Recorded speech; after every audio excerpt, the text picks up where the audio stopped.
After finishing the work, Pharos headed to the market to visit the old woman who sells medicine. As Hospinus said, she might not take him seriously. Pharos is not sure if the old woman sells any effective medicines. However, despite trying every medicine available, nothing worked, and all he could do was watch Emelua weakening. That's why, if there was even the slightest bit of hope, Pharos wanted to take a chance on it. Orgos understood Pharos' feelings, and followed him. Emelua is Orgos' real sister, and he prided himself on having a strong desire to save her, just as strong as Pharos.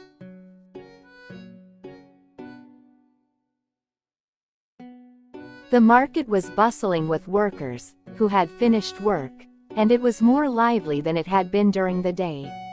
Even in the crowded and noisy area, the place where the old woman dressed in black was sitting was silent, as if time had stopped. She spreads out the medicine on the side of the street and sits motionless on the ground, head down, just like in the morning. Upon seeing her, Pharos approached the old woman without hesitation. "Grandma, you're selling medicine, aren't you?" Pharos called out. Then, the old woman slowly raised her head. "That's right." Looking up at Pharos' face, the old woman narrowed her yellowish-white eyes and grinned. "It's just for you that I'm selling medicine here today." At the unexpected words from the old woman, Pharos doubted his ears. It is different from what Hospinus and Sproterus were talking about.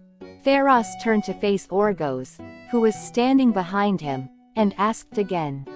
"What does that mean?" "It's literally what it says. It means I was waiting here for you for a long time." Then she let out a sinister laugh, he, and pointed at Pharos with her long, pepper-like claws. "Is someone important to you sick, right?" "How do you know?" "I know everything, he. Pharos squatted down, and met the old woman's gaze. "So, Grandma, is there a medicine that can cure that disease?" "There is no disease that I can't cure. No matter what disease, you can cure it with the medicine I make." "Really?" "Yes, it's true. However, the disease that the girl suffers from cannot be cured even with my medicine. Nobody can cure it, because she has been cursed," the old woman said, her eyes wide opened and without blinking. "Cursed? Who on earth could it be? That Emelua was cursed." Orgos, who had been listening in from behind, squatted down next to Pharos, and asked again. The old woman then looked around, and with her long clawed hand, beckoned them to come a little closer. The two of them sensed it, and edged closer to the old woman. After a slight pause, the old woman said in a low voice, "The king of this country." "What?" Pharos and Orgos exclaimed in surprise, at the same time. "It's not just that girl, the king has put a curse on all the people of this country. Right now, the curse might only be manifesting its effects on those who are particularly susceptible to its influence. The disease will soon spread and wipe out many people. You guys aren't exceptions, either." "Why, for what purpose would the king do such a thing?" "Because the population has grown too large." "That's not a valid reason, is it?" Pharos shook his head, with a look of disbelief. "Cursing someone to death for such a reason is unacceptable. First of all, why does he need to kill people, just because they've multiplied too much? The more people there are, the stronger the military will be." Orgos nodded in agreement with Pharos' opinion. With eyes that seemed unsure if they could see, the old woman looked at Pharos and Orgos alternately before slowly beginning to speak. "The king has a prophet who serves him.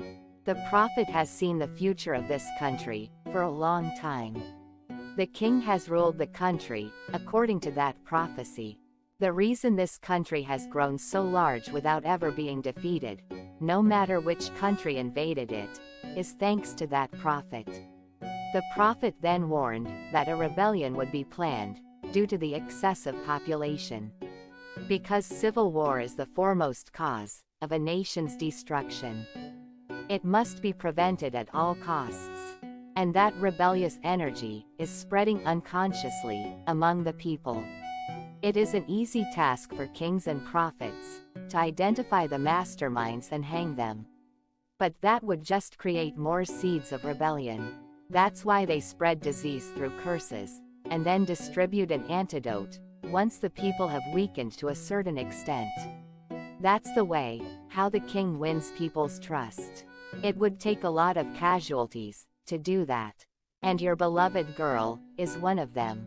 And there is only one way to break the curse, by killing the person who cast it.